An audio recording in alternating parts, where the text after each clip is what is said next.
Shut up and sit down. Welcome back to the Bowhunter Chronicles podcast, brought to you by Tacticam. Tacticam is the simplest way to share your hunt.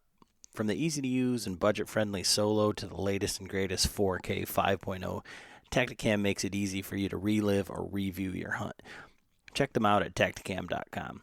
Now, this week we talked to one of our good friends at the Whitetail Experience, Byron Horton. We talk about different tactics, how to use terrain. We talk about filming and producing, and then on to his latest adventure, the Whitetail Experience podcast. But before we get into that, I just want to welcome our latest Patreon, Brandon Sadler. Now, Brandon's from Maryland, and what I think is crazy about this is he doesn't have any social media, so he was just able to follow along with us, track us down organically without any of the newfangled Instagram, Facebook, any of that stuff. So, thanks for supporting the show, Brandon. We really do appreciate it. And now Brandon is signed up for our quarterly giveaway. So last quarterly giveaway winner was John O'Bannon. Congratulations to John. And he was one of 42. So the odds are really good in these quarterly giveaways. And this quarter, we're going to be giving away the Traeger Pro Series 575. And that's got the Wi-Fi, their Wi-Fi technology, which is something like that's the Wi-Fi enabled. You can turn it up, turn it down. John's got that on his Traeger. I don't have that on the Camp Chef that I've got. So that's going to be a really awesome feature for somebody. That's an $800 grill that we're giving away to one of our Patreons with some excellent odds. So we're also going to be giving away a Tacticam Solo package, and that's going to help jumpstart into somebody who wants to start filming their hunts, as well as our friends at Base Map are giving away one of their pro packages as well as some swag. You can check them out at basemap.com, and if you sign up online from the computer, you can use Chronicles all lowercase to get 20% off. So that makes a year of the pro package $24, which is an incredible deal. But if you're interested in that, you can go to patreon.com/Bowhunter Chronicles podcast, or you can check it out at bowhunterchroniclespodcast.com and just click the Patreon link. But if that's not for you, no big deal. We just really appreciate everybody listening, everybody that supports the show, everything that you guys give back to us, be through following along with our YouTube, Instagram, Facebook, any of that sort of stuff. But if you like what we're doing, just tell a friend, just tell somebody else. That helps us grow. I mean, we see our numbers going up every episode, every month, and we do appreciate that. And if you really like what we're doing, go ahead and leave us a review. We get thousands of downloads, and we've got like 89 or 90 reviews. So, if you're following along and you have been for a while, go ahead and leave us a review. Let us know what you're doing. What we're doing is good, bad, and different. Good, bad, or ugly. We appreciate all of them. And then be sure to check us out, Instagram, Facebook, and YouTube. We're starting to get into the video stuff. This one is our first podcast that we did over Zoom. So it's a little bit out of the norm, but kind of with everything we've got going on, it's kind of the way that we had to do it. So definitely check out our YouTube for some of the video podcasts that are dropping. I just put out 2 of our last video podcasts, and hopefully each one is getting a little bit better and a little bit better. This one will be out next week. It's up for the Patrons. They kind of take a look at it and give me some critiques and ways to improve. But I know you're going to love this episode. Byron's got some great information, and thanks for listening.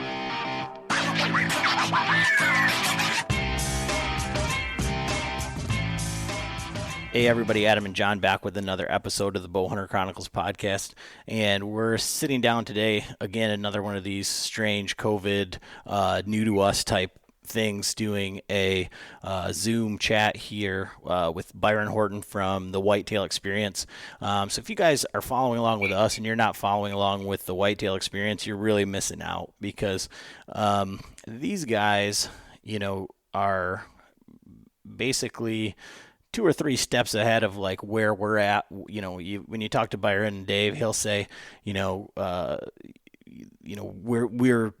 aspiring to be big buck killers. We've knocked some good ones down, and we're kind of working towards that next level. But as we sit down and talk with Byron here, the people that he associates with are the creme de la creme. So, as we talk to guys like Byron, and that's kind of like what we aspire to be, he's sitting down with the DeQuistos and the guys from Whitetail Addiction. So it's kind of like who you surround yourself with, and kind of an act like you've been there before. I feel like. So how are you doing tonight, Byron? And you feel like that's kind of an accurate assessment? Yeah, I think you touched there on a few things as far as what we got going on, and I'm doing well, man. It's a crazy time right now, and we're a week out from turkey season, so I'm pretty excited. But thanks for having me on. Yeah, I mean, like I said, we tried to do this at ATA, and it's just a crazy busy time, and you're actually working. We're just there, kind of fucking around and drinking beer and hanging out and seeing our friends and stuff.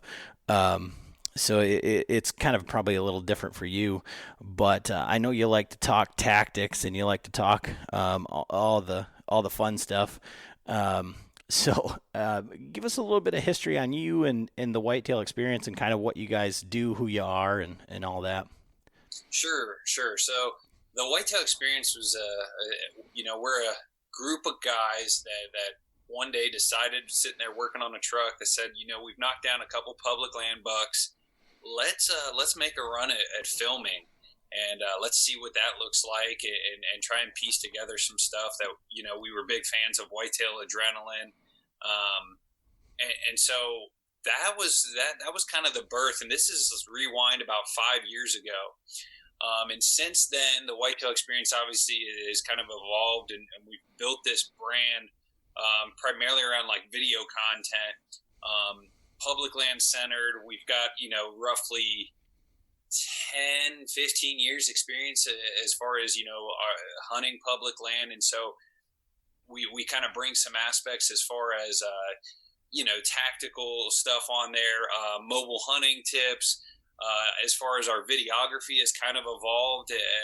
Me, myself, I'm actually, now doing some work with Lone Wolf Custom Gear, XOP, traveling, to Iowa and shooting these pieces that you see as far as like ATAs, release videos, product release videos. I'm now doing some editing for Whitetail Addictions, and that puts me around a lot of guys doing this very high level.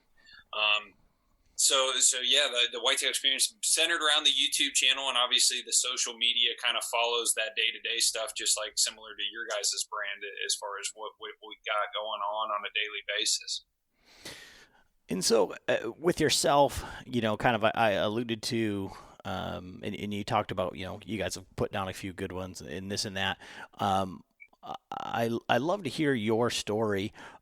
Because it mimics a lot of the guys that we've talked to on the podcast previously, in a sense of guys that start hunting later in life. And I don't know if it's even, it could be akin to like even guys that like go back to school as an adult. I feel like they take it more seriously, or like there's a whole different mindset.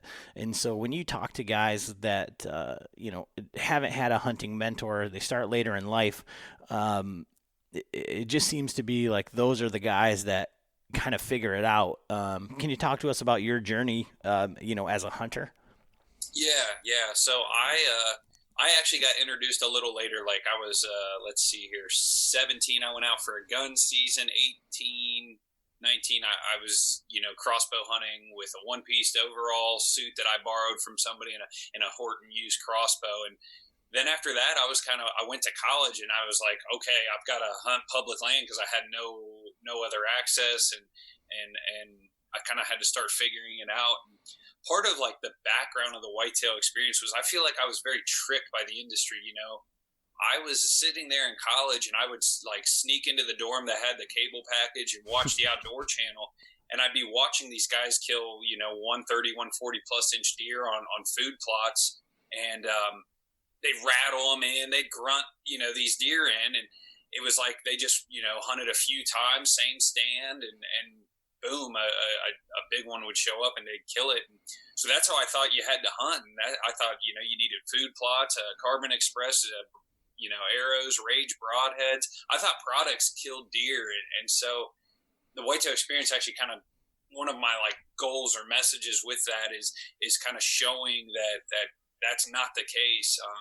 If you want to kill these higher caliber deer, this is kind of what it's going to take, at least as a guy here in Ohio hunting public land or whatever. But like, I would love, for a college age kid who's ate up with deer hunting like I was, to see, what we're doing and being like, okay, if I want to kill, a Pope and Young level buck, I've got to scout my butt off in the winter, and I've got to, put my time in come fall. And I just don't think, if you rewind the industry 10 years ago, it didn't show how the average guy could go out and kill good deer.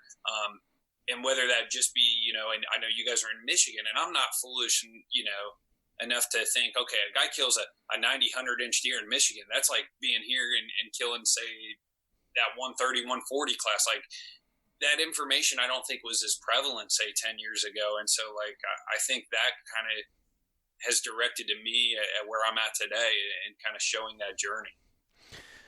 And so with us, we've got, listeners from all aspects, but I think the guys that kind of gravitate towards us are the guys that are frustrated with the industry, or guys that are just starting out and they don't really have anybody that they can really relate to.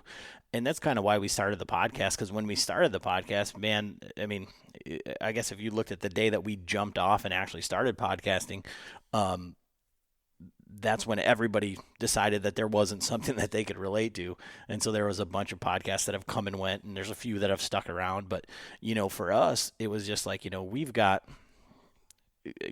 a lot of experience between John with the bows and stuff, and Frank, and then me with all the failures. It's just like, it's more relatable to have that conversation, to say, look, I got so much like almost like pats on the back. I killed a 4-point on public land, but it was the first buck that I killed on camera. And, it was just one of those scenarios where I tell John, John particularly, because he has put in the most time carrying the camera outside of myself. Frank and his buddy, they don't do it. This year is going to be different, hopefully. But, these deer walk past John and he doesn't shoot them. And it's like, why are we carrying all this shit out here if we're not going to film anything? And then the first deer that I had the opportunity to kill was this little buck, and I was like, oh, I'm not going to do it. I even said it on the podcast, and then I just heard myself reprimanding John, saying, well, what the hell are we doing if we're not going to video anything? Because, I mean, one of the things Frank told me a long time ago was you got to get a couple under your belt, and I think that same thing holds true with the filming aspect of it, because, as you know, doing it yourself is fucking hard.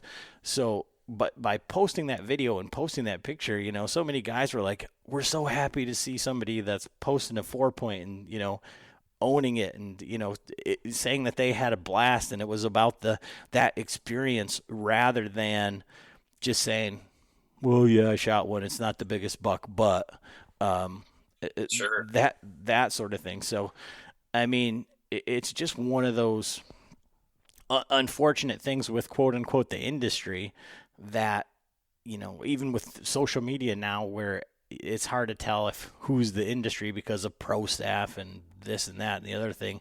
Everybody wants to post up a picture of their, if you didn't kill a 140, you didn't kill a buck. So, what's the point of going? And I think that that's kind of where people see us. And being in Michigan, it's really easy to be self-deprecating, because, we can go out and, you can't kill a 150 if there's not one there. So, sure. And there's good deer in Michigan. And I heard you say on one of your podcasts that you probably would never hunt Michigan. And I think that you should. I think that you should come and just see, if you can throw those darts and find a spot and then just see what stumbles by,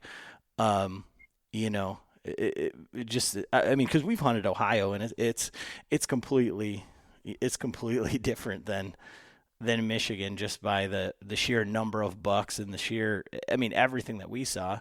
And maybe that's because we've quality of bucks, everything. Well, but I think that maybe just because of, like, the amount of time that we've had in the woods, it's like, it just is kind of reassuring that you, like, know what you're looking for. And then, there's a buck that I kick myself that I didn't kill in Missouri this year.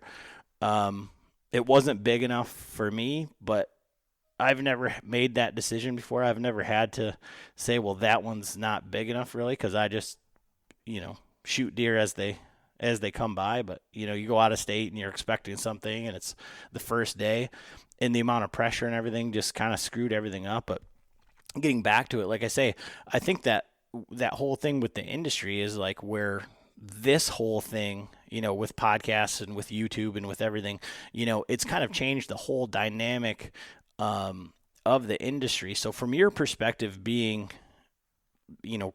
basically, I mean, I suppose people think that we're in the industry, like John and I and Frank, and it's like, well, we've only are in the industry because we've inserted ourselves. We've just said, okay, this is what we're going to do.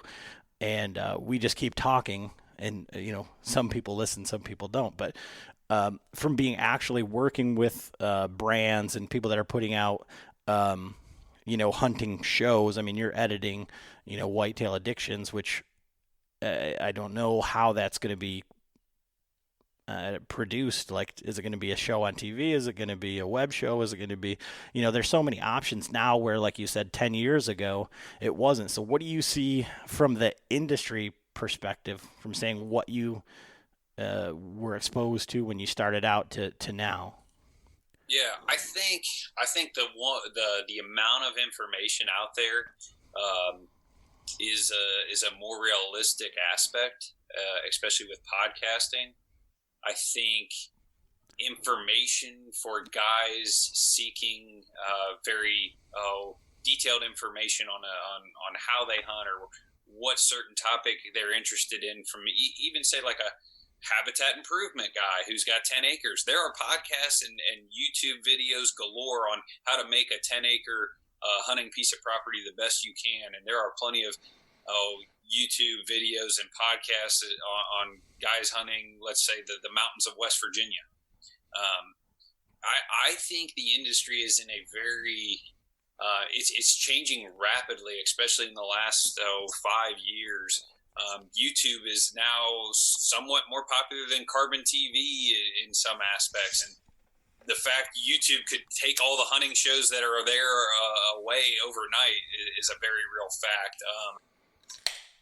TV show people aren't necessarily like what it used to be. Like I haven't watched Lee and Tiffany in 6 years. I haven't watched the Drurys in years. But I have caught a hunting public web show. I have listened to podcasts of all sorts of sizes and locations, from guys putting them out of Florida to Michigan, public land focused, private land focused, cool stories of chasing deer for multiple years. So I think the industry is very, I don't know if fragile is the right word, but it's definitely in a shifting type place, I feel. And as far as me being in the industry, no, I have a day job, but I've got a couple lucky bounces to get me into some of these companies. But, that was also some skills that I built with the Whitetail experience that somebody saw and said, well, we want you to do this for us. So it does take a lucky break. It takes some skills and ability on your own. But, yeah, I think the industry's in a very shifting type place right now. And I think it's good for the guy, like kind of what both of these brands are built around, in that evolution guy, that guy wanting to improve. I think he can find the information he wants to. And so with you guys, how you started out, like say, just a couple guys in a truck saying you want to film, I feel like, and one of the things I know you you interact quite a bit with Kevin from the Deer Hunter podcast. When you guys talk about putting out a film versus, a vlog or just a kill sequence, everybody can't be, the hunting public, all they do, they don't have day jobs. Now it might seem like they're just vlogging or they're just doing this or that or the other thing in hunting all the time. They're rotating off because their job is editing those, putting them out, and they edit for other people and things like that. So how has your evolution come from filming for, because we're just starting out, and I feel like we're in that same spot of trying to figure out like what we're going to do, as far as like, are we just going to put out all the hunts that we do, and even if we don't kill anything, because generally speaking, we don't have stories with like, we have history with this deer or shit like that. It's like we go out and it's like, all right, there should be a deer here. Yep. Okay. Kill them or don't. It's not, it isn't real thought. I mean, would you say that, John, is the... Yeah. I mean, well, I'm terrible at telling the whole story. Like, I shot a doe this last fall, and for one, I had it on the wrong doe when I shot. It was a perfect shot, killed it, but you can hear the sound of the arrow hitting the deer. But up until that point, I was like rushing. I had my son with, we were heading up to another spot for the weekend, and we had checked out some other spots on the way up, and I should have been filming the whole time and telling the story, but I didn't. I neglected it. Just, was trying to just get the hunt done, and then ended up killing the deer. And so at that point, and it was snowing and stuff, I didn't have the B-roll. My son did follow me in video, as we tracked it and then, hauled it out. But it was like, at that point, so we didn't do anything with that footage. But, so, yeah, it's like today, I went and did a bunch of turkey scouting because my season starts Saturday. And then that's why I was late tonight to this podcast. I was at another spot, and I was walking around filming and doing the whole thing, telling the story, because Adam's like, well, make sure you get some footage of you talking. And so then I got back to the truck, and I was like, okay. And then I looked at the time, I was like, oh shit, I'm supposed to be back at the house, and I'm 3 miles back in the woods on a whoop-de-doo trail. It took forever to get out of with my truck. I beat the hell out of it, the old poor thing. But so anyway. Yeah, I guess we have to work on the whole story thing, or I do anyway. Adam's he's good at talking, obviously. He talks 99% of the time, and he's like, if you look in my garage, I have a drawer now, it's full of all the camera gear. So he just keeps bringing stuff like, well, here, do this. He's giving me all the tools. I just need to utilize them. So. Sure. But it sounds like you filmed some stuff tonight that, like, if you look even at your deer season, you've already made a step of improvement where you're getting a few clips. But like, kind of to back up, Adam, to your original point there, if you look at making videos, whatever style you kind of figure out, which there is no plug and play answer, but the best thing I could tell you as an early videographer, as a young, early in that development, is you know how you get better at doing videos? Well, you do videos. You make them. You decide, okay, I'm going to film, even if you guys go out for a shed hunt, let's film it, and then let's put together a 1-minute video of this shed hunt, even if you don't find anything. If you find some cool rubs, you talk about it, because then when you get back in the editing room and you're looking at your clips, you realize this clip's way too long. This clip sucks. These 3 are awesome. And you got better at video editing just by going ahead and making an effort there. Adam, you kind of talked about how do you create story? How do you build a good video? I think part of that is practice. Part of that is doing it. Just like with sports, with anything, like you get better by practicing and doing them. And I don't think I would be discouraged either by lack of camera gear to a certain extent. I see a lot of guys walk around ATA with thousands of dollars more than myself. And, I had a producer tell me, he said, don't ever be embarrassed by your gear. And he goes, hone your craft and then be better than what that camera or that, whatever video gear you have and then upgrade. So it sounds like, John, like you got a few clips tonight that if you kill a bird here this week that could play into if you're going to make a turkey hunting film. But like you understand that you took your deer season and said, oh, I should have got a couple more clips. Well, you're already starting to improve. And being a solo producer, like if you're the hunter and the producer, you got two jobs to do, and it's tough because if you don't focus on hunting, you're probably not going to get the job done. And then if you slack on the producer, you're going to go to edit or build this story and be like, shit, I don't have X, Y, and Z to make this that much better.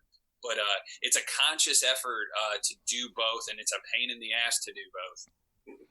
So let me ask you, what editing software do you use when you're producing yours? Sure. I'm a Final Cut guy.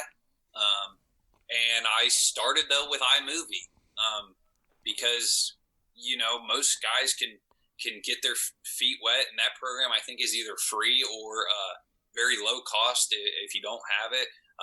There's a bunch of them out there, but start and then make the jumps when your skills allow, when, if you're just cutting stuff up, iMovie can be fine to get something to YouTube and edit it up. I don't see why, you shouldn't start there. So, you talk about being a producer and a hunter. So let me give you a scenario, a hypothetical, if you will. Let's say you were in a pandemic sort of situation where you can't be in the same vehicle, in the same blind, in the same tree, and you were trying to film a turkey hunt. How do you do the communication? How do you do that sort of, get everything you need from afar? Sure. Learn sign language. So if I'm going to go film John turkey hunt tomorrow, hypothetical, can I roll with that as kind of our scenario? Yeah. I mean, if you wanted to do it Saturday, you want me to send you my day rate? But okay, so if I was going to film John, obviously during this COVID-19 issue, I'm gonna lay that down in the first bit of this video, whether this is a video log or a full blown video production. I've got to somehow tell the audience that we're gonna film a turkey hunt in the middle of COVID-19, whether that be clips of news release, something on the TV, just a couple extra, me telling the camera that, and then showing me like wiping down my hands at the gas station with a Lysol wipe or something as I'm driving up to film this turkey hunt.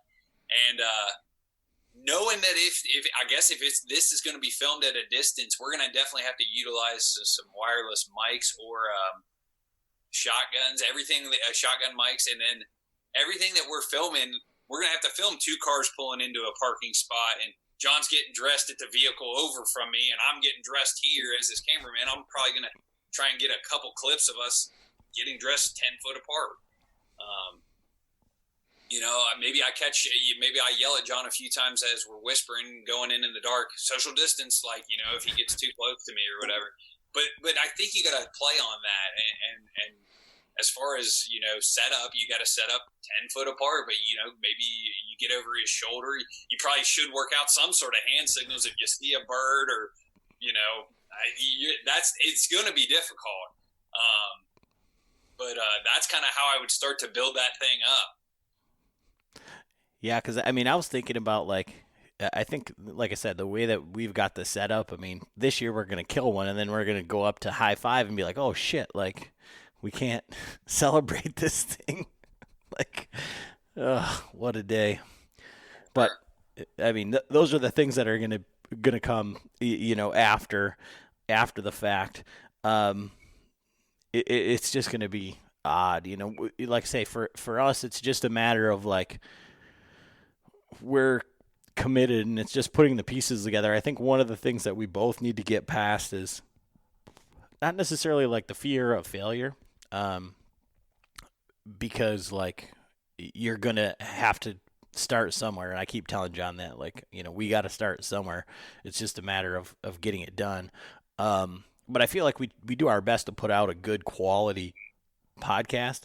And so when you get a video that doesn't meet your expectations? Because you've been, like, for us, we've been doing this for a couple years now, and it's just like, I know what I want it to look like, what I want it to sound like, how I want it to go. And it's like when that, it's just kind of like run what you brung at that point, and it's kind of discouraging sometimes. So. Oh yeah. Yeah. And I mean, I've had work in the last, I wasn't the most thrilled with my 2018 buck kill.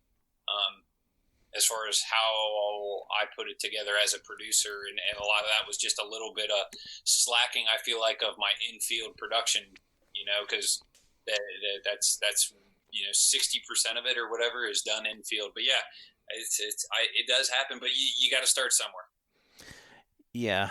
And I guess going to that, so while you're doing this filming and all this stuff, and you had mentioned shed hunting and everything, you guys do a lot of off season. Your work is done a lot in the off season. So when you're targeting these deer, or like I said it before, like you're a big tactic guy. Yeah. So, and I heard something interesting on one of your podcasts, and we'll get to your podcast here in a minute. But you were saying, like, you felt like you were targeting too many properties, and you kind of wanted to, like, pare it down to just 1 or 2, 4, Yeah. whatever. I talked with Jason Campbell from Bed to Dead, and quite a few times, about, like, taking one area and, like, learning it completely, like inside and out. And if you've ever talked with Jason or had any interaction with him, he's a very intense dude. So his, like, he wants to know, just be blindfolded and left somewhere, and he can tell you exactly where he's at by the blade of grass. And I think that comes with why he is so successful. But when you're choosing those few handfuls of properties, how are you choosing them?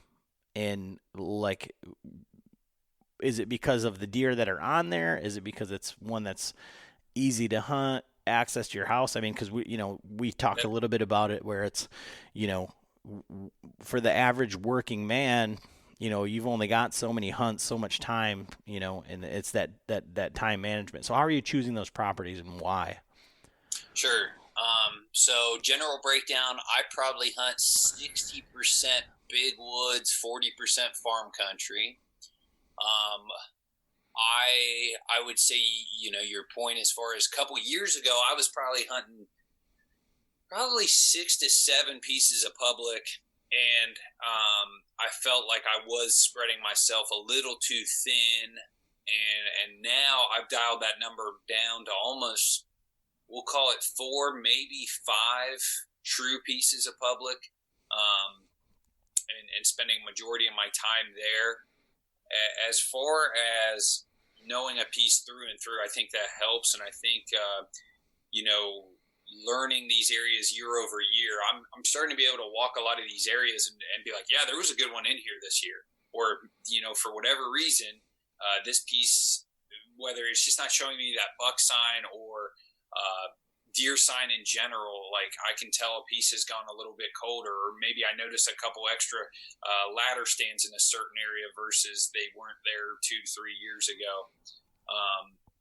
So yeah, like, I am definitely concentrating on a core group of public pieces. And as far as selecting those pieces, I do like the hills, because I think I can separate myself from individuals, just because I'm willing to walk, a little further. I'm willing to walk, up and down some hills, like, and get after the steeper terrain. I definitely think, like you mentioned, drivability, the ability to get to a piece is a good factor.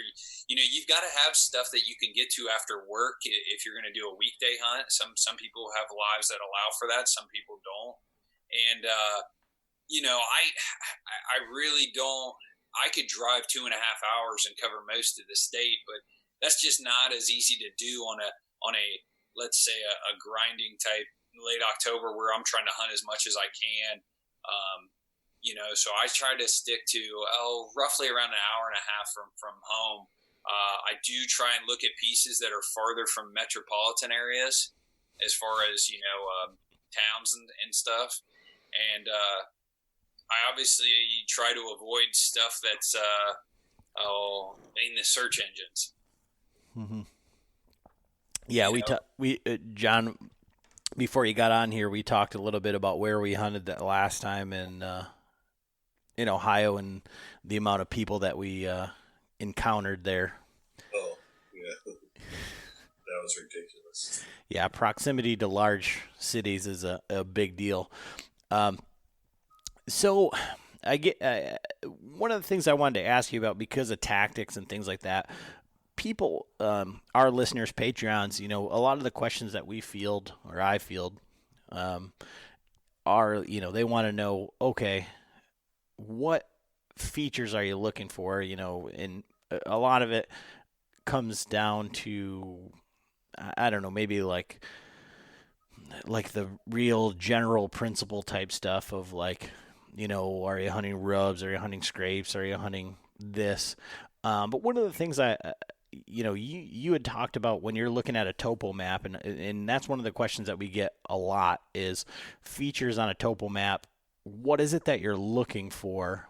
And then I've heard you talk about like different amounts of stem count and density and stuff like that. So can you talk about, like, when you're looking at a piece of property, or even a aerial map on something like Base Map, or something like that, what is it that you're targeting when you're quote unquote throwing darts on a new piece?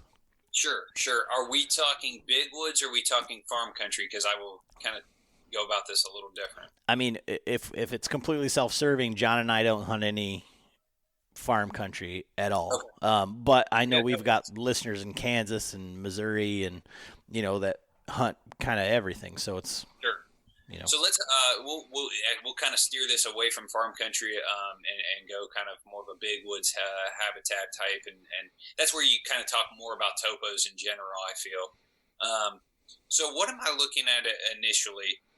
If I'm looking at a big piece of public, never been here before, let's call it southern Indiana, Kentucky, somewhere, even southern Ohio.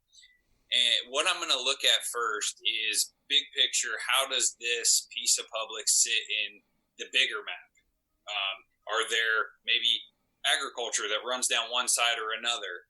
Is there more roads in the northeast corner than there is over here on the west side? So I will look at maybe a few of these bigger parameters if this is, a big piece of public, on how it fits big picture, looking at roads, because roads is access. Then I'll zoom in a little tighter, and I'll probably flip over to satellite at this point and be looking for any sort of clear cuts, changes in what I can see as far as density of timber, if there's fluctuations there. When you flip to kind of that aerial view, you can kind of see any sort of agriculture that may be a block or two to this off of the main public. And then let's see here, what will I go in and look at? I will look for saddles in and around, say, clear cuts, assuming I've got to get some distance between me and the road.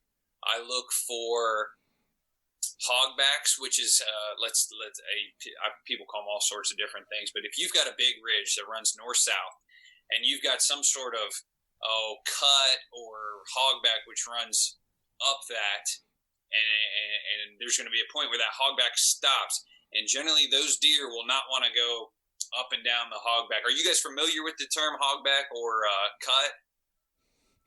No. Okay. So on my family's got 240 acres in the UP, yeah. And they always talk about this hogback ridge that's over there on the public that your grandpa used to hunt. Well, I've never seen it, and I've always looked at and like, well, where did he used to hunt? And so, there's some little ridges and undulations and stuff like that, but I'm not familiar with that term whatsoever. Oh, okay. I would think, I know in our scouting videos we have like turned the camera around and be like, well, look at this hogback or look at this cut. And basically, if you take a ridge and you've got another topography feature, a cut in the hillside that runs towards the top. Generally, they peter out somewhere around the bottom third, halfway, top third. But that essentially funnels deer, because a deer, as he's traveling along this ridge, he doesn't want to go up, down out of that little cut. He wants to cruise where he can stay flat. And we look for those a lot of times. And we, it's nice when you can put 2 or 3 features together, where you can say, okay, here's a saddle, but here's the nearest hogback within, say, 50, 100 yards of that saddle. So now you've got 2 factors working for you. Oh, wait, there's a clear cut on the other side of this saddle. So now I've got an area of better food and cover in the area. So now I've got 3 factors working. So, if I've never put boots to the ground there, because as soon as I put boots to ground, then I can really start, picking up on what's going on in an area. But if I'm looking just at e-scouting a new piece, I would say that is what I'm looking for. Obviously, I'm going to assume I'm going to look at leeward ridges that are favorable for cruising bucks in the rut, on westerly winds, on north winds. I'm generally concerned with that upper third. I would think, unless the access is high. If the access is high, we've got some pieces of public where I feel like those deer know there's hunters on that top third, and they tend to find the secondary shelves. And then the other, wild card, if you really want to put your research in, is get a hold of a forester map that has the cuts and how old they are. Sometimes you got to do some digging to get to those, but that way you can kind of assess where the better clear cuts should be, assuming you've never been there. Because until you put boots to the ground, once you do that, I feel like then you can really, I don't know, I'm not the best person at aging clear cuts just based on a topo or aerial, and sometimes you can't even see the secondary cover that an aerial doesn't show you to understand how thick an area is that may hold a couple more does, because it's got that stem count stuff in it. And so when you're looking at clear cuts, and I've heard a few different people talk about like hunting clear cuts, and like a lot of times they'll hunt, it seems like they hunt the bucks on the upwind side for whatever reason, because that's where they're bedding, and then they're moving around. But are you looking at it because there is more food, it becomes thicker over time?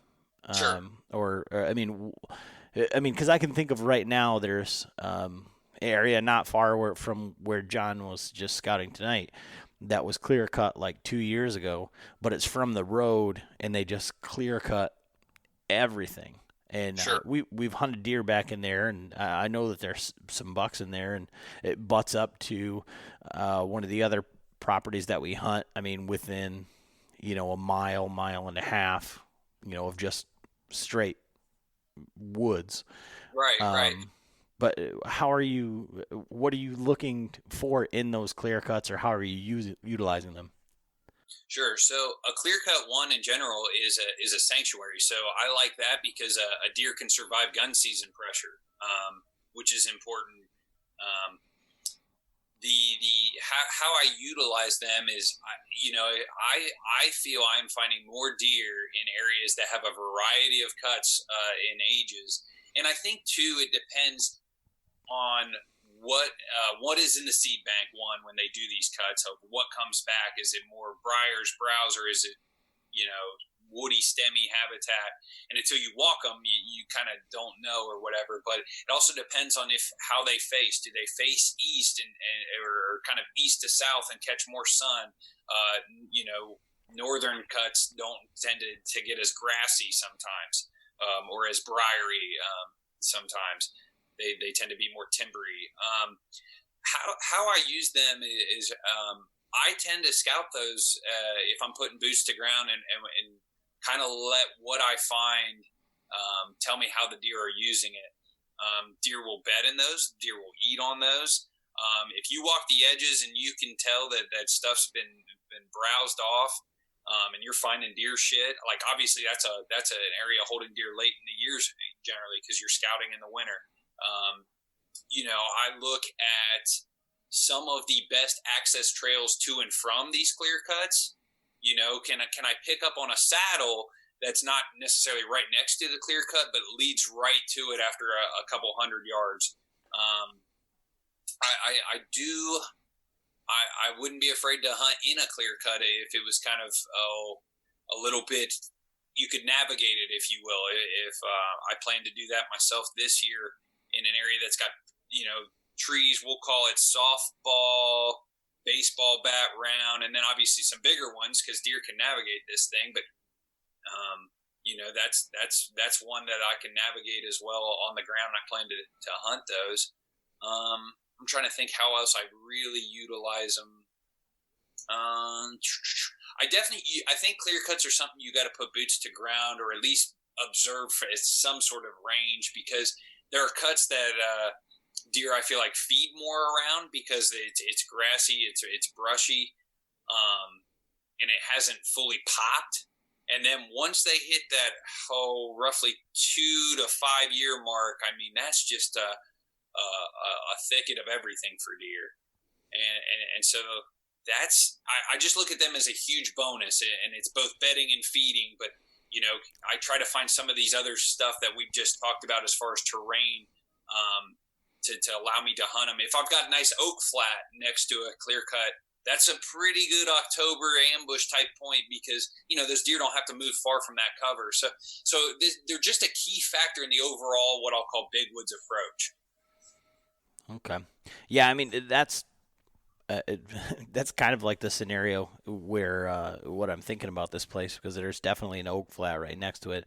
And I've only ever hunted one, and it's that boots on the ground, and I think it's like the stuff that you know, the beauty of having Frank on our podcast, you know, and having him as an asset, I guess, and all the things that he told me, like when I was younger, that I just glossed over, I guess, and said like, oh, this old man's crazy, or, you know, just why are we doing this? But, you know, we went into a spot and there was an old clear cut, and it was just all these birch whips that were all busted off. And he's like, the deer will come by and just eat off of these and snap them all off. And he's like, the bucks do that. And I'm like, that's crazy. It's not a rub. It's not whatever. It's not anything that I've ever seen. I set up 60 yards downwind of that and promptly missed a 6-point just like that. I mean, within 45 minutes of being in there. And that's the only time that I've ever been in kind of like that situation as far as that. So when you find these spots that, you know, you've kind of decided that you're going to hunt, there's these terrain features, or you're on the right side, you know, you see that there's deer activity, there's the sign that you're looking for, there's the terrain features that you're looking for. Now you guys run a lot of cameras. John doesn't even own a camera, and I'll back you up. I would say until last year, we really didn't run a lot of cameras. And if you look at the team, you know, the core group of guys I hunt with, 2 of us have about a 12-ish camera arsenal. I counted today, actually. And then Dave's got like 2 cameras, and like one of them's a junk Primos. Andy, I don't even think he runs any cameras. So it's not necessarily if you look at a hole in our bucket, I don't think we utilize our trail cameras as good as we could. I think that's we are still evolving on that game. Well, this is perfect because I have 3 or 4 cameras. Frank has 2 cameras. John has 0 cameras. And that's just not part of like the way we hunt, like I said. And that's why we don't have like experience with these deer, because we usually go in and hunt a spot 1 or 2 times and then move on, bounce from here to there to wherever. It's you know, it isn't because we're targeting these deer. We're just, I mean, that's one of the things that I've learned from Frank, and kind of like, you know, John does a lot of in-season scouting, but they set up, I mean, what I've learned is just to set up on sign rather than like a terrain feature or anything like. I mean, would you say that's a fair assessment, John, as far as like our style of hunting? Yeah, we you know, the problem My buddy Jason that I hunt with, he runs cameras. I think he's got probably half a dozen, but he buys the cheapest ones he can because we hunt all public, and I don't know how many times he's, lost a camera. The spots that we were hunting, 95% of the time you go in there and, even if you think you're off the beaten path, no one's been here, and all of a sudden you look and like, oh, there's an old tree stand on a 2x4. Someone's been here. Sure. And there's not spots that, no one's been before. But, we try to get back in there. And so I do need to get some cameras. I've just been dragging my feet, trying to figure out what's the best camera for my money. Sure. Yeah. We lost 3 cameras this year too. I think it happens more. And like you said, I think we find it on some of this public where you're like, oh, I'm way back in here. Nobody's ever gone up and down 2 hills. Well, somebody got the private land permission to come in the backside on us. In Michigan, you have even more hunters per square mile than anywhere. So I could see same kind of stuff going on easily in your neck of the woods. Yeah. And it's like, back before, Onyx and Basemap and all that, we had our GPS, and you'd start walking around the woods and you're like, man, I'm freaking miles from anyone. Sure. And then all of a sudden you pull it up on the GPS like, oh shit, I'm only 200 yards from this other trail. You realize how small of an actual area you're in. And so there's not many places here in Michigan that are like what Dan Infall said. There's no places that you should be getting lost in. You can't get lost. Yeah, yeah. It's so funny. I call BS on a lot of these forums where guys are like, I'm hunting 2 miles back. And I was like, dude, I would have crossed 3 roads by then. Right. I hunt one of the biggest pieces, I used to hunt one of the bigger pieces of public in Ohio. And I think it's 2 miles by 1 mile. And that's like it literally, from an outside view, it is one of the only roadless areas. And, these guys that are claiming they're walking 2 miles in the dark before the daylight, I call shenanigans on that for sure. They're parking down the road. Yeah, them guys also don't have any bucks on the wall sometimes too. But so when you find these areas and you're hanging your cameras, like, when are you hanging them? Where are you hanging them? And then how are you checking them? Sure. And I'm going to preface this. Like I said, I only probably have a year-ish of really committing to trail cams, because in the past I'll put 2 or 3 out and then I'll be like, these are distracting me from my mission during season. And I'm very much always aware of ground scent and tipping these deer off. So I don't want to come across here as a trail cam guru by any means. In the big woods, where am I leaving these cameras? I will put them a lot of times, let's see here, on scrapes. I will probably deploy my big woods cameras a little later this year because those deer can migrate. They're more nomadic. Farm country. What's later? Later, good question. So let's call it, I plan to deploy these actually late August, September.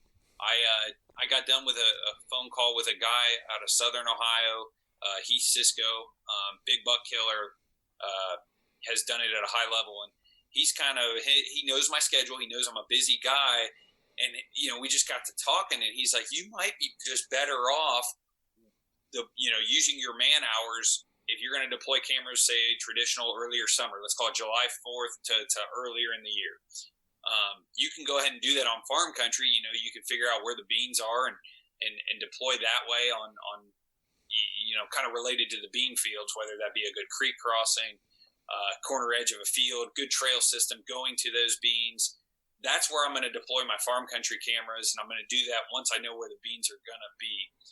Big woods this year, I'll probably put out a few mock scrapes and those hub scrapes that are there every year. I'll probably put a few cameras in and around that, or a good pinching trail that's semi close to the road that I can pop into, walk a couple 100 yards and grab it. Because when you're hanging these trail cameras elevated, one, you get a lot of, I feel like, airs. I feel like dude, if I put out 10 cameras, 4 will fail, whether that be a raccoon knocks it off its mount and it's now facing the ground, somebody steals it, SD card fills because it's got a bunch of false triggers because it's elevated.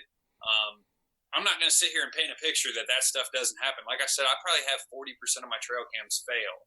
But the information I do get, if I get a good one, because of my off-season scouting, I think I've got a chance at that point. I like to, in the big woods in the past, I put them on some creek crossings, and that's kind of nice because I can look at tracks because that ground's naturally a little softer. And obviously with creeks, you kind of get natural pinches where they're only going to cross that creek in a few areas sometimes, and so that's nice. But yeah, this year my big woods trail cam deployment is going to happen a touch later, and I'm also going to deploy a few cameras there on that shift late August, September.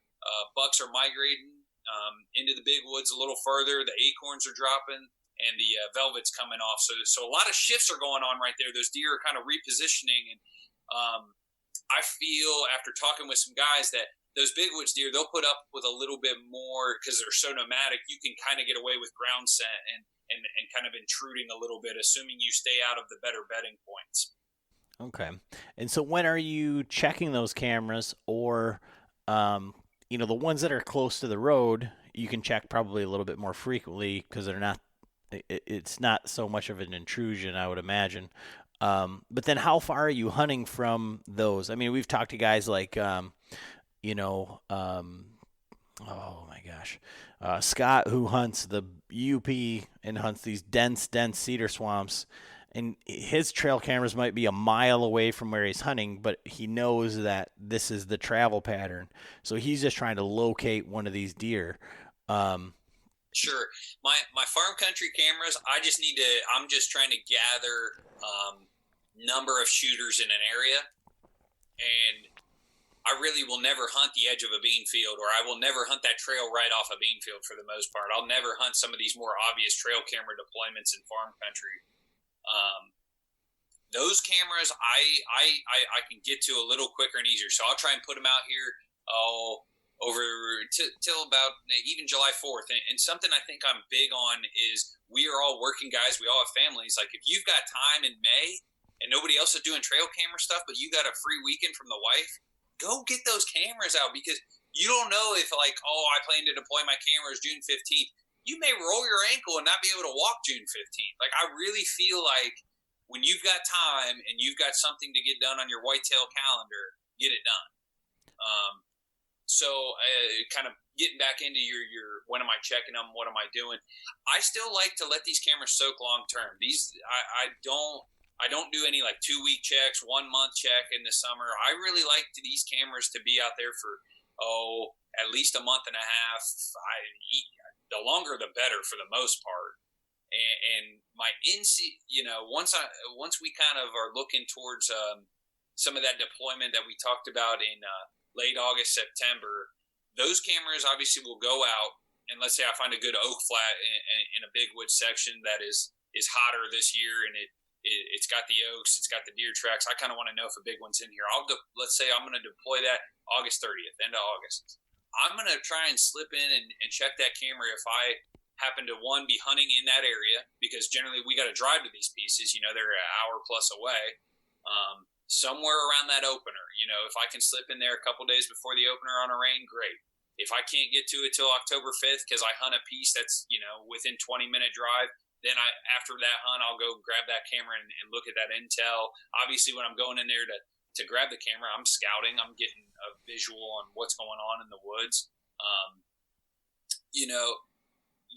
The cameras that are on the scrapes and the pinch points and kind of some of your more hunting location, those cameras, I'll get them out if I go to hunt an area. I'll get them out if I'm in season scouting.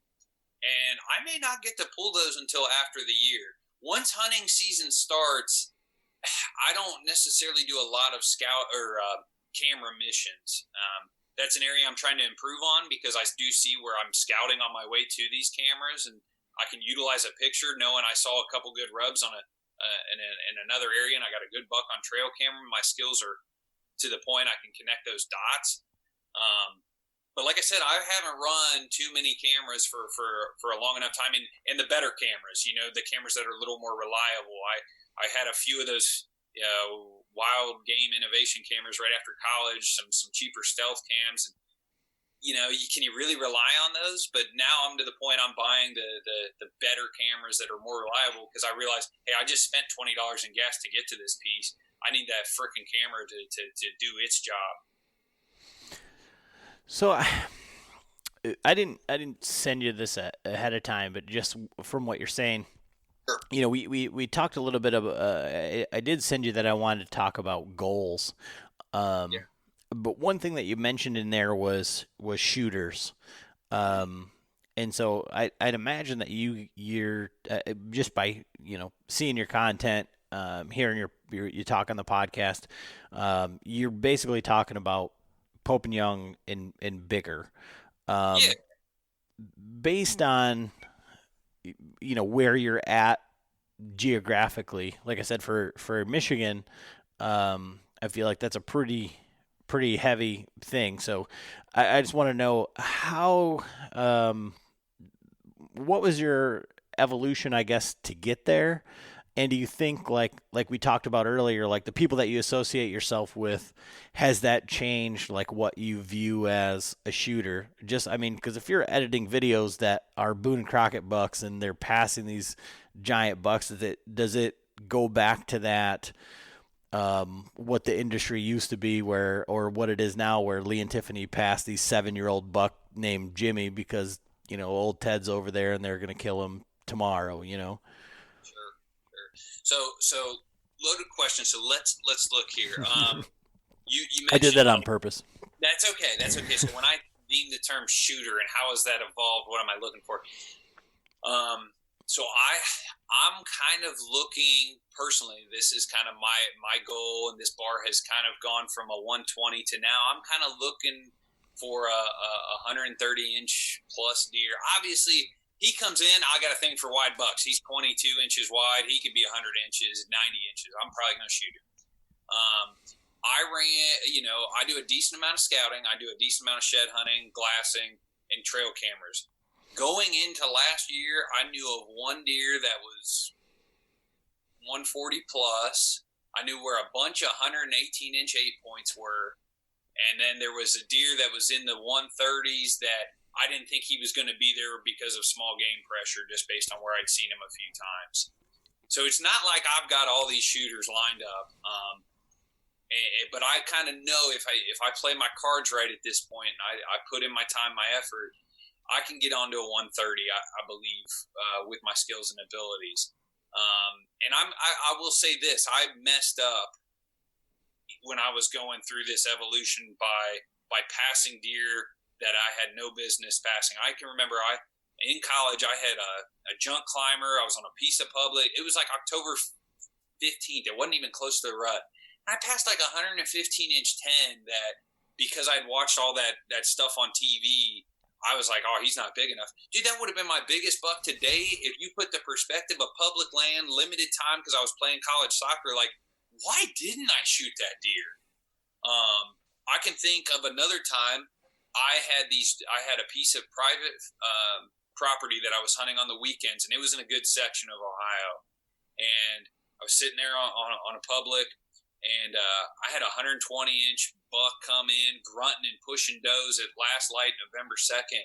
And I said, oh, I've got 2 days to go hunt this better farm in southern Ohio. I'm going to shoot a giant. I had no business passing that deer, and I chose not to shoot him. And that was looking back, I would have learned so much from killing, or at least coming to draw. Like, who knows, I would have maybe got cracked and that buck would have got away and I would have learned a lesson.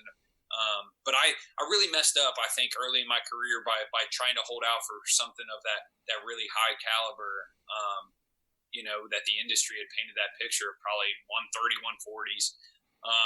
Kind of getting to your point as far as me being the editor of Addictions, I'm spending time at Cody and Andre DeQuisto's houses on a regular basis at this point, and what that does to me as far as my goals, my inches or caliber deer I'm after. I don't think it has shifted me at all. I think inches are cool. But I also know, based on the fact that I hunt with, Dave Ebright, good hunter, several good public land bucks. I've got a handful of other guys in my area, obviously the Whitetail Experience Core. We kind of know that you get that 130, Pope and Young to walk by you, that can be easily the top buck in the area. And that also can shift a little bit on piece to piece. The higher pressure stuff, if you have a 115, that can be the biggest buck on the whole piece. And so, like, I think I have done a good job, obviously, kind of, while I'm editing and talking to these guys that are after these slammers. Most of these guys are trying to chase booners. I realize that I don't have a booner out there to chase. My booner is a 130-inch deer.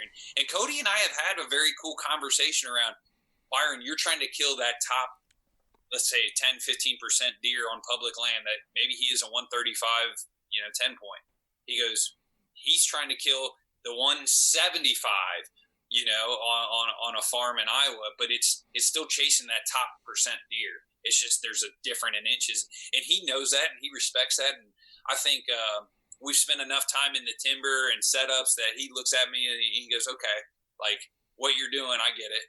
But his goal is kind of chasing his dad and that aspect and putting big booners on the ground versus me. I'm trying to kill that top deer I got access to, and that's a 130 most of the times. And so, how are you locating that top tier deer?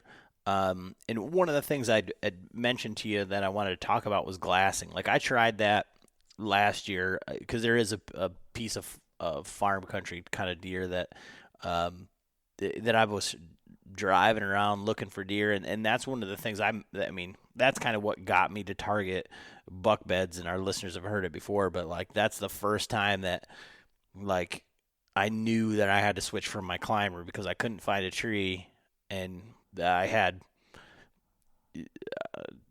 130 stand up 60 yards away and run off, and I'd seen him 3 days before, and that's why I was there. And that was driving around glassing. That same piece holds big deer, and I got the full draw on a 110-inch 8-point or so this year, on the ground walking around after seeing him. And that was cool for me because it was the first time that I got that close. I mean, that was like legit hunting public. Like, well, I saw a deer over there. There's nothing, my day's done. There's people driving around. I'm just going to get out and walk and kind of just still hunt. And I walked right up on this doe, this buck that had this doe bedded. And, I got to full draw, and it was just too thick to shoot him. But that was the first time on the ground.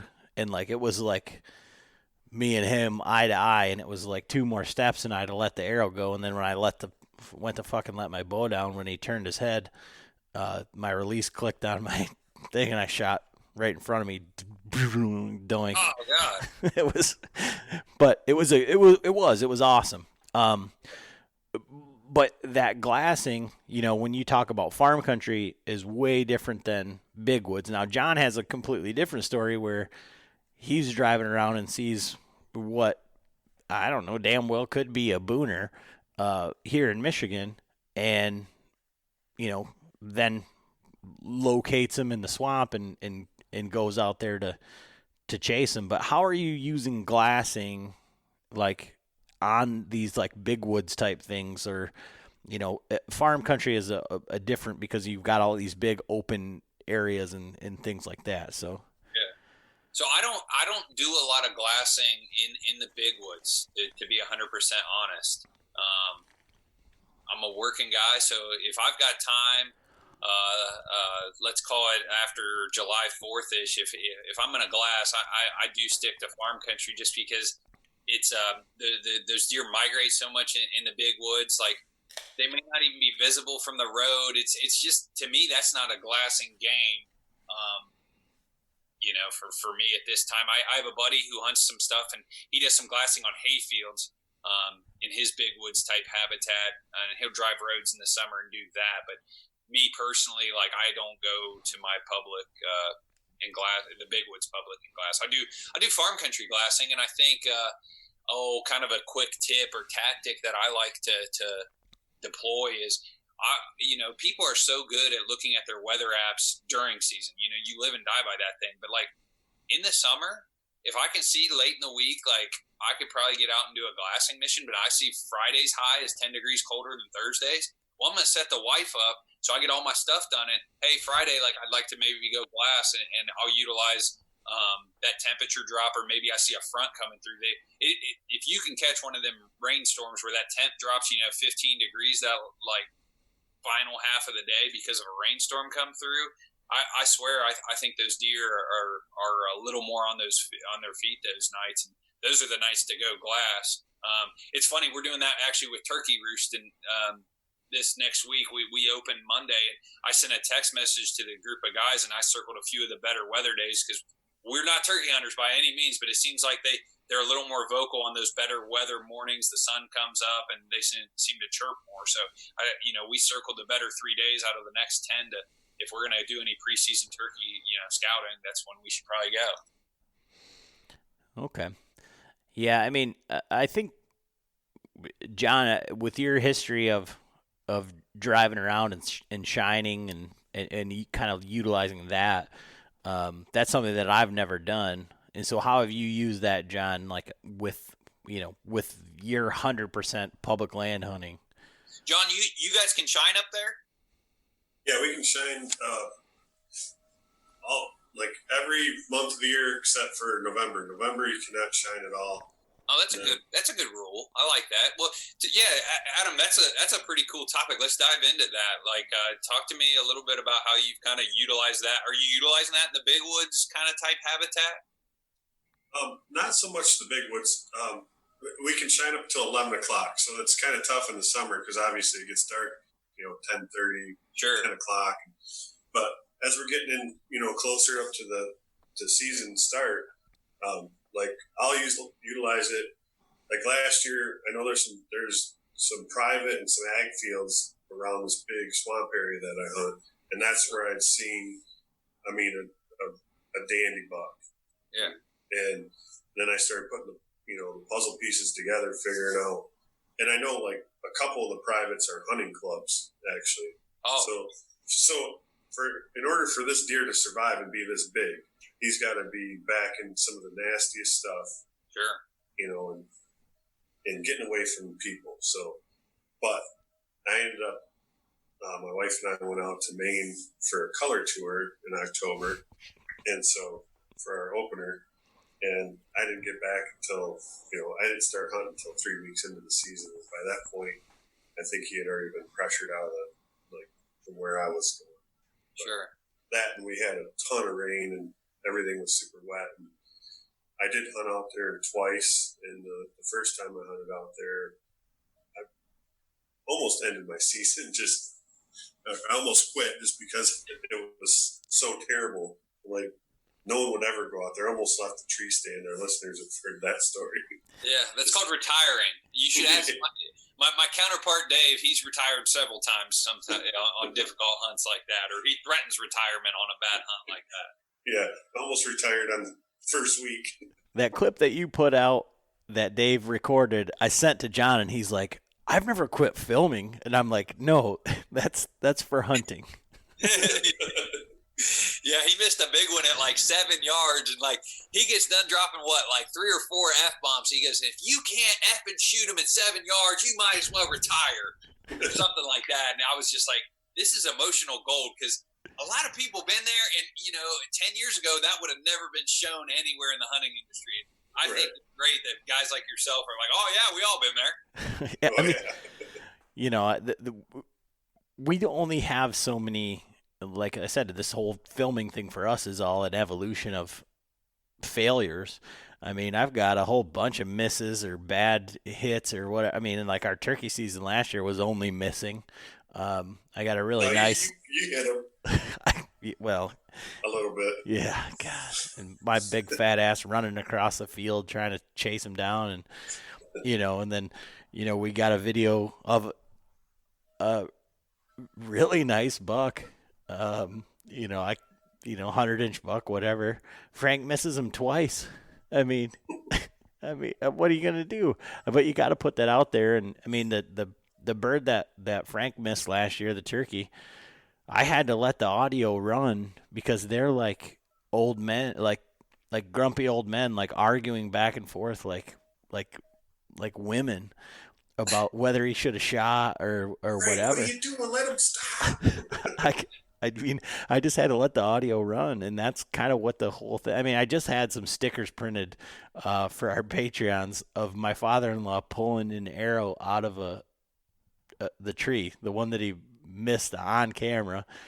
Okay. And at the end of the thing, he says, "Those knocks are really bright." And so the stickers say, "Knocks are bright," and it's Frank pulling the arrow out of a tree. I mean, that's what we do here at the Bowhunter Chronicles podcast. We are an inspiration. You think your season sucked? Well, come on and see us in the quote-unquote industry and how bad we're fucking it up, you know? But speaking of that, like that hunt that I had where I said I almost retired, I carried like all my gear. I got the camera gear, everything, and I get out to the spot, and it was only 3/4 of a mile, but it took me 2 hours to get there. It was that nasty, just wet, and getting stuck and falling down. And then it started pouring rain. Well, I got to up the tree, and I'm carrying the Muddy Pro arm that weighs about freaking 8 pounds, I swear, with a little tiny camera that weighs about 2 ounces, and I didn't have the base plate with me. So I lugged it all up, had the camera mounted, the arm mounted, and I go to put the camera on it, no base plate. So I'm like, oh my God, after all this shit, then I didn't have the base plate. But then it started pouring down rain where I wouldn't have been able to film anyway, so I had to put it away. But yeah, that was just like the icing on the cake. Yeah. I did it one more time. Then I think we actually took a picture and posted it on our Instagram because the second time I forgot the base plate, I just took the camera, I took my bow rope and just tied it to the freaking camera. Nice.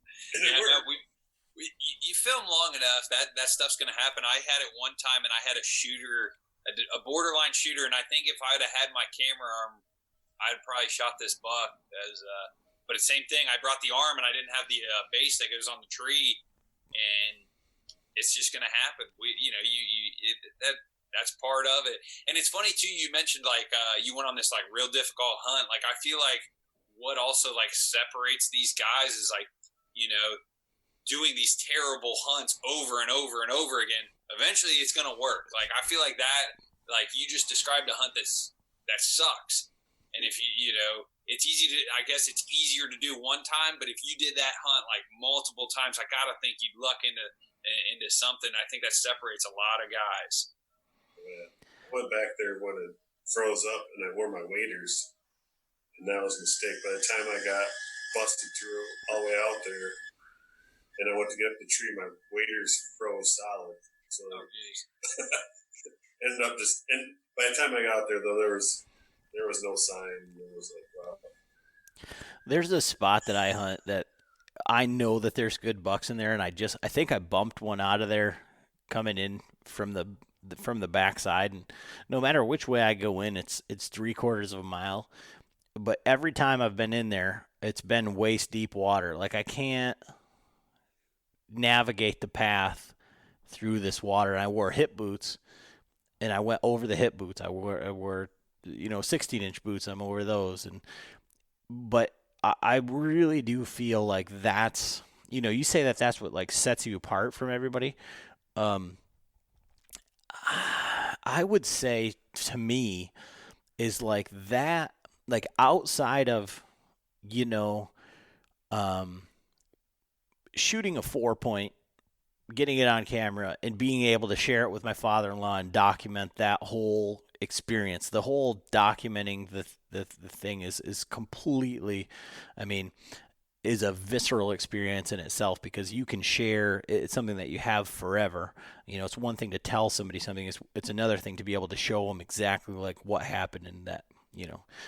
Like you said about these guys that are walking in 2 miles, or are they? Say, hey, like I'm not full of shit. Like this is really what happened. Yeah. But I think that walking in, like going through that water, like that separation type thing, makes it that much more of an experience as a hunt. I've heard you say before that you've got a small piece of private property and you hunt that, sparingly or whatever to do your best with it. But I feel like, kind of like we talked about, like turkey hunting and private land and kind of like, cell cams and whatever, walking out to a ladder stand or walking out, and getting up the same stand, the same tree, the same thing every time. Like, I feel like that working for it, like no matter what the deer is, makes it an accomplishment. You know, again, like you said, you're going to luck into a good one, or you're going to find yourself in the right spot eventually. But I think that's what it is to me, is that, like, that's what makes it mean so much more than kind of like a, it's different, but like a Lee and Tiffany, like penned up deer. It's not one that you've named and am I going to shoot Ted today or Danny or whatever. Oh yeah, I definitely. Oh, I agree. Like all the it sucks factor that goes into a harvest, and when it all comes together, like that's it's not about that particular buck harvest or that doe harvest, but like all the it sucks stuff that goes into that to make it happen. Like that's when you're just like, oh my gosh, like I set out to accomplish this, and I went through hell and high water, and like I feel like if you watch a lot of I've killed a few of these bucks on camera, like I kind of freak out, or I get a little bit more jacked, if you will, than the guy that maybe didn't have to kind of grind it out. It's easier to go hunt no offense, my family's land. I don't have to beat anybody to the parking lot. I've got mowed trails, in and around it. I know where the deer are going to be. If I go to this piece of public, hike in and go to this spot, how do I know, Timmy with a 410 wasn't in there blasting squirrels the other day, and there's not even going to be a deer that shows up. And I do really think that some of those extra efforts make it that much sweeter. And I could see a guy who's really into land management and habitat improvement, when he builds this masterpiece over years and then harvests a buck on it, like, a lot of blood, sweat, and tears went into that. And I think that's a similar feeling to the guys that do these shitty hunts that we just talked about. Shitty hunts is all relative, because I mean, I don't want to spend a whole bunch more time on this because we've talked about it before, but like I took John on a wild goose chase on a piece of property that he hates, and he damn near, he was at full draw to deer that needed to take 2 more steps, and the wind just shifted, and we didn't beat a guy to the parking lot. He was going to hunt, I don't know, 300-400 yards from where we were. We had to walk past him to get where we were going. Tried to take a different route, 3 times. And we did a few loop-de-loops and whatever, and got to a spot near where we wanted to, if we would have set up correctly the first time. But it would have made that hunt so much more, just because of, like, I guess, the wild goose chase that I took John on a piece of property that he hates. Like, hates. Like, I hate it. Yeah, but like my buddy Dave has said this, and I think this is like something like we kind of I tell myself this in the dark when I got a headlamp on and you're navigating. Do what's hard and do what's right. Like, if you want to chase these big bucks on public land, or your top caliber buck, if that's your goal, there are no shortcuts. You got to do what's hard and do what's right. And I do the same thing in the video world, where I want to produce at this level. I got to do what's hard, and I got to do what's right. Yeah, we're working on that. I feel like, I don't know. I feel like we just ended up where we are podcasting, because I thought, if people can stomach the audio quality, they'll get to know us, and they'll stick around. With something visual, like the audio completely goes along with it, but it's so much more difficult, I feel like, to tackle audio, video good story, kill something. It's like, Jesus Christ, this is awful. And I feel like you've done a very incredible job of doing that, and that's obviously where it's gotten you these other opportunities. But now you've started to you started kind of critiquing the podcasts, and you said a few things that like I said it earlier, before we started recording, that stuck with me. And I've definitely taken those to heart. And so now you've thrown your hat into the podcasting game. Let's talk about that a little bit.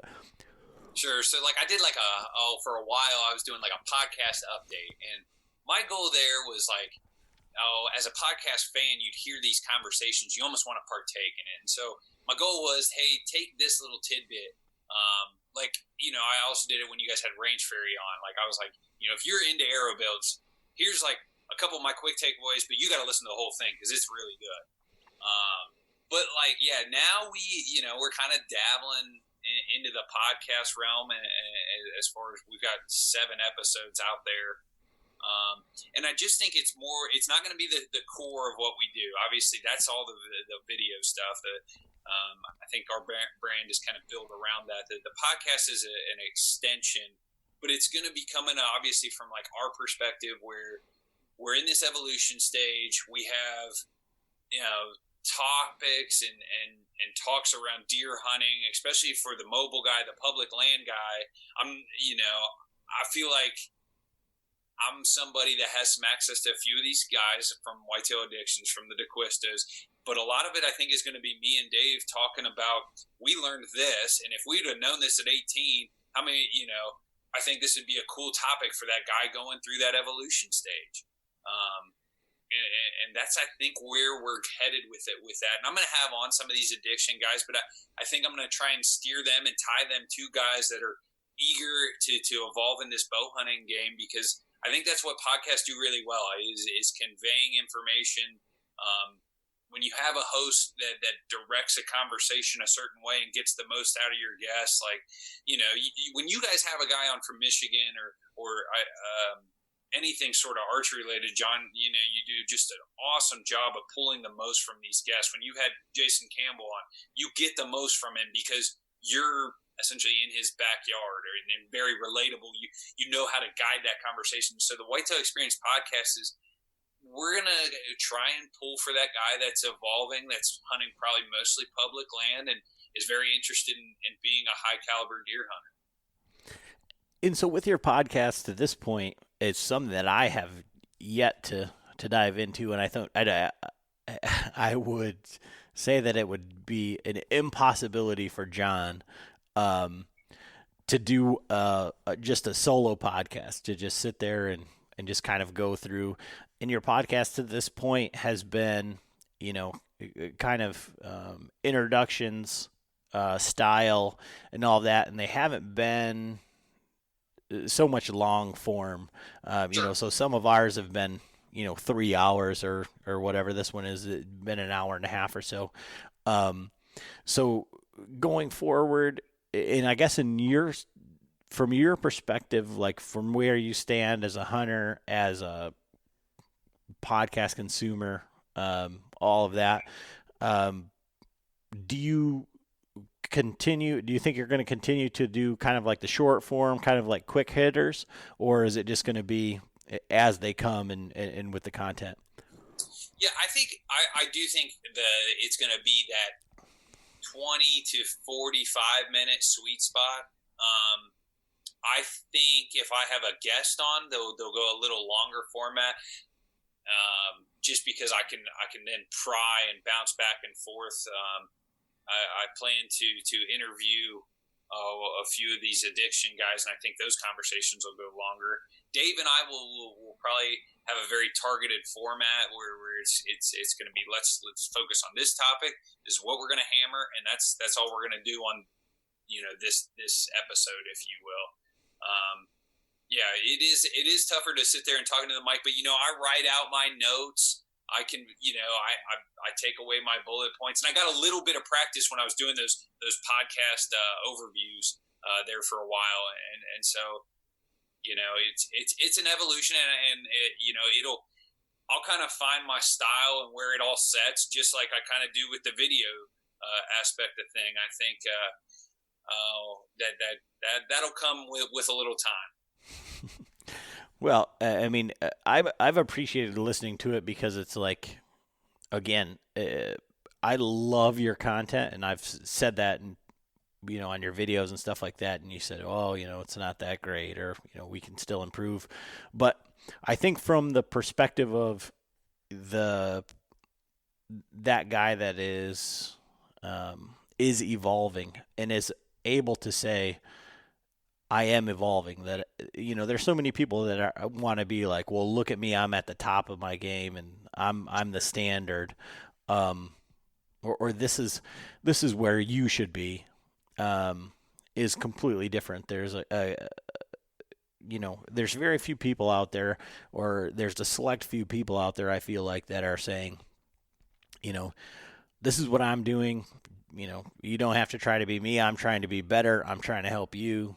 And I can help you in your evolution. I think you're doing a great job at that.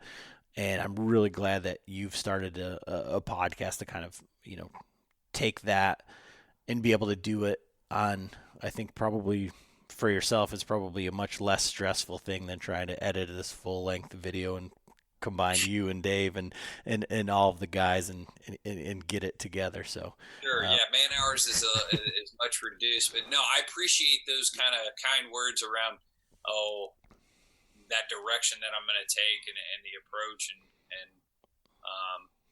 I appreciate you kind of tuning in and listening. It's something that I think I'll find my craft with it, but it'll get there. I like where it's headed. I think there's a sweet spot too for somebody that is I think you get a lot of these guys on the Facebook groups, the forums, that they try to talk big buck tactics, if you will, but really aren't hunting at that level or have that history to really speak to that. And I think if you look at a guy in that evolution stage, which is kind of where I think I am, I'm going to go ahead and ask this guy who's killed way more bucks or done it at a high level, regardless of state, location, type of ground. I'm going to ask him, hey, like, tell me about this. Let's back up.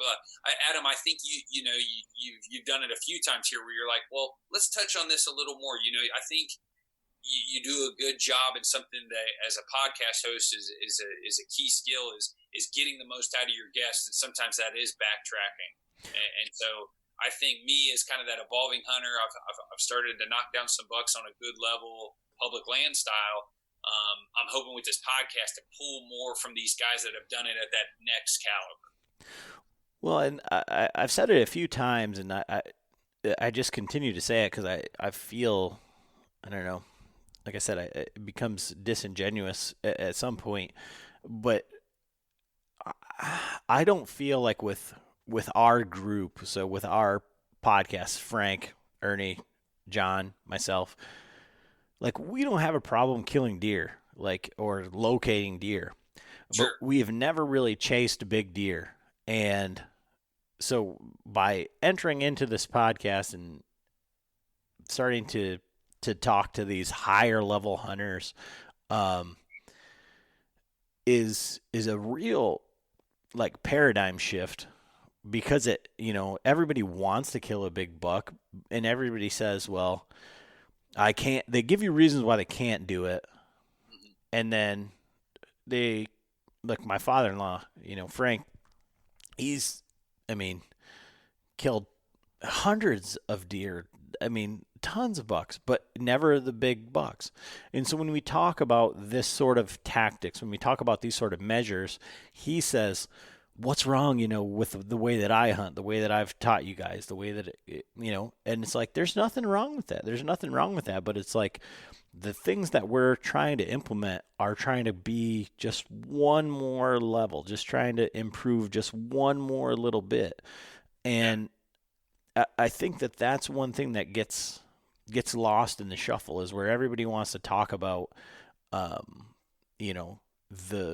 they do this or they do that or they do that. It's like, if you don't do it on a consistent basis, then, it doesn't really matter because, I mean, I've killed the biggest buck that I'm ever going to kill in my whole life in Ohio on a whim. And it's, you know, it just happened. And I have been able to concede that, but it doesn't stop. Just to interrupt you, it wasn't like just a whim, like we just went out and just sat in the woods. You drove to Ohio one. I mean, that's some effort there. Well, we were headed to that area because I had seen him. I went there to kill that deer, but yeah. Well, I seen that buck the year before. I had tagged out, and another hunting partner of ours tagged out, and we ended up finding this spot, and then we went and sat there, and I seen that deer the year before, and then on our way down, Ed and I had talked about this article about seeing a deer in a certain spot, and they're going to be there. If they're still alive, it's a really good chance they're going to be there within a few days span of that, same time frame. And everything just lined up. Like, we didn't get down there till like 2 a.m. to the hotel. We didn't even have our cabin yet. Our listeners have heard this story many times, but, needless to say, we got up, we had a 2-hour nap, had to get up, go to Walmart, get our hunting license, got in the stands, and then, I don't even think Adam was in the stand 15 minutes when that buck showed up and he shot him. So yeah, that's a cool story. Like, there's a lot that went into that buck driving overnight. Many guys might have said, "Hey, we're going to sleep in that first day and recover," and not gone hunting. Or John, you just talked about you not only heard or read an article, heard it on a podcast, whatever, but then you went and applied it in the real life, and I think that's a cool story. Like, I really geek out on that stuff, and I think that's kind of why I kind of like the podcast game and been a podcast fan for so long. But the point is that isn't my normal, and I haven't come to take that as, well, now you need to listen to me. Like, I say that same thing and say, yeah, that was a fucking fluke, and I killed one. I tagged out last year or 2 years ago and killed my biggest deer in Michigan based on kind of like in-season scouting and things that I've learned and things that I've been able to apply. So I feel like I'm getting better. And this year, where I killed a small buck on camera, had more opportunities or more encounters with big bucks for Michigan, or 100-inch plus bucks. Yeah, that's your shooter. Like, I think, yeah. I think people now are kind of understanding that at this point, that there is a shift of inches from shooter to shooter on a given area. I from a couple of those stories we've relayed in this podcast, I'd say, dude, you're getting on them. Like I think that's, yeah, and that's the thing is, like, so. But again, I don't say, we don't come at this podcast, or like from our stuff is like, do what we do. I mean, if you want to kill deer, I can show you how to find a deer and get in a tree and, get an opportunity. And Frank is the king of in-season scouting for deer. Like, it might not be, they're all going to be mutants. It's going to be ugly deer. But it's, and that's why he says, well, what am I doing wrong? What's wrong with the way that I hunt? There's nothing wrong with that. And there's nothing wrong with any of it. But what you were saying about guys on the internet saying, that their style is the way to do it. I mean, you've had the opportunity to spend time with a lot of people, and, they say, well, here's my video, turn it into a story. And sure, here's the story that transpired. And for us, we've been fortunate enough, and we've put ourselves in a position to be able to talk to enough people to ask the questions of how can we be better? And we've done our best to do that. So, I mean, I think again, that's the beauty of the whole podcast game, as long as, you're able to, I mean, I guess at some place like know your role, and I mean, not overstep your Yeah. abilities. And I think it comes through. Like I was watching the video you guys put out of shooting the turkey broadheads the other day, and John was talking to tuning, and he wasn't necessarily saying, "Follow me. This is how you get your bow ready for turkey season." But I'm watching. I'm like, this dude knows what he's doing. Like it just comes across, and I think I think as long as you kind of stay within your wheelhouse and admit to where you think you have some stuff figured out, and maybe, hey, this is where I need some help. I think people learn from that, and they kind of grasp to it. And I just wish, I look at everything that's out there today, like we talked about earlier. There are so many specified points to get your small land tracks, to understand how to better hunt public land, and even down to the state, how to be a better deer hunter in Michigan. I really wish this kind of industry was around when I was 23, right out of college, when I had max time, little bit of money, enough to maybe get a couple more tanks of gas to go hunt. Golly, that would have been a deadly combination. I think that would have been a fun time. Well, I feel like this is a perfect opportunity for John to open up and ask the questions that he always asks. So I always ask the question, what's your bow setup? What are you shooting? And, arrows and all that. Sure. So I have a new breed blade that I have had for a couple years. The arrows I'm running are the Day 6 300 spine, I think. So they've got a 50 grain insert up front, and then I just transitioned to 125s. They're coming in right at about 535 for overall arrow. I shoot the Day 6 small, the Evo X heads, fixed blade guy. I've shot the Magnus Black Hornets in the past. Really like those too. As far as rig on the bow, I don't have anything special. I've got a cheaper sight that I probably should upgrade, and then just a HHA. No, do I have the Virtus on there? I think I got the Virtus Rest on there. So, What pound are you shooting? 65 pound. I shoot that bow in a 30. I kind of float right around that 29-30. I think I'm actually going to go nose button or kisser button this year, because I missed a buck, and I watched a video of Josh Bomar like ducking under a tree branch, and he finds that nose button, and I'm like, you know what? I could see that working for me, where you get in a rush with the camera, or I do a lot of still hunting where an extra point of contact might benefit me. Definitely go with the nose button. I'm going to do a video this weekend putting mine on. Okay, cool. Cool. I shot kisser buttons for years and then got away from them, because you can definitely your kisser button can change, Okay. on your face, but that nose button, I put one on one of our Patreon's bows, and he's like, they come 2-pack, and he's like, well, you can have one if you want. I just threw one on my bow and was messing around with it at the time, and it definitely, they're nice and sharp. Like you can tell exactly where it's touching on your nose. And I've seen the same video that Bomar put out. And he ducked under the limb and smoked that dandy buck. Yeah. So definitely. I'll be doing a video, like I said, when I get around to it. I'll be watching that thing, man. That's awesome.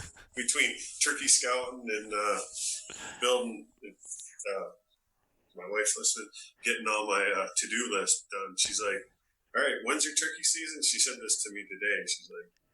I'm like, well, it starts Tuesday. She's like, well, you got 6 days to build the hall table and a new entertainment center for the basement. So It starts Tuesday, so you're already lying to her? No, it starts Saturday. I'm sorry. I was like, that's awesome. That's fucking some OG stuff, because you don't know when turkey season starts. No, Saturday. My season starts Saturday. Sorry. Oh, man, this has been fun. Like, I really do appreciate you taking the time and kind of, fumbling through this with us with this whole new format we've kind of got to do here. Now, John and I live very close, but it's not our normal setup. So, I mean, I do appreciate it. So how can everybody figure out, who the Whitetail Experience is, follow along with you, and, where would you direct them?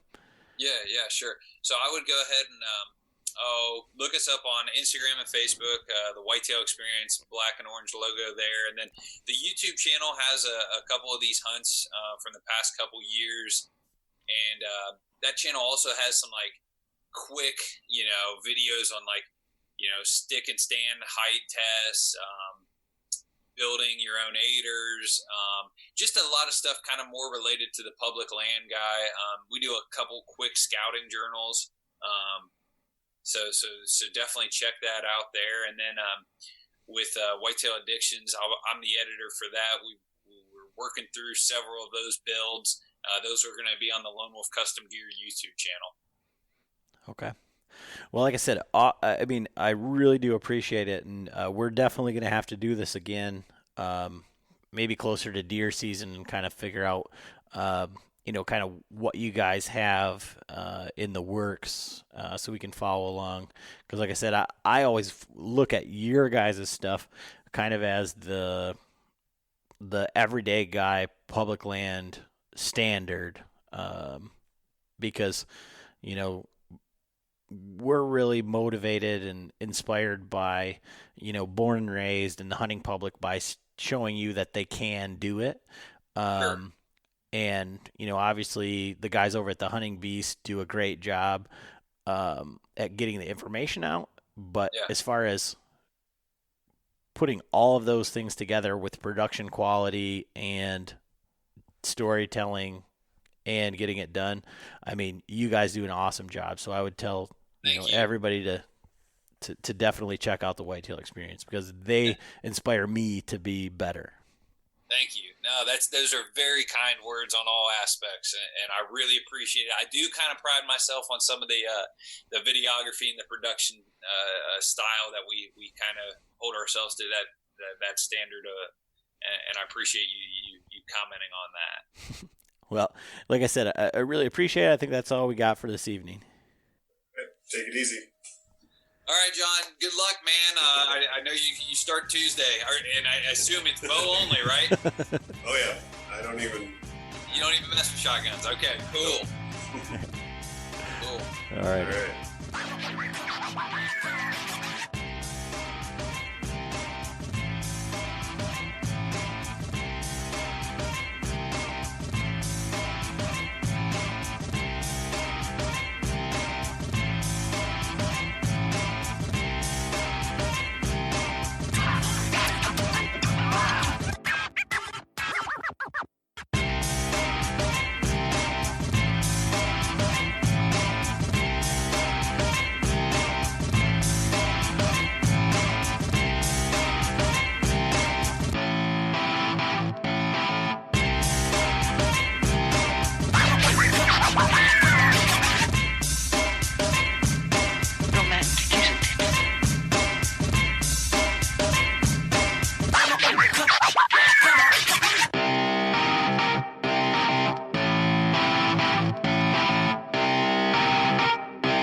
Shut up and sit down.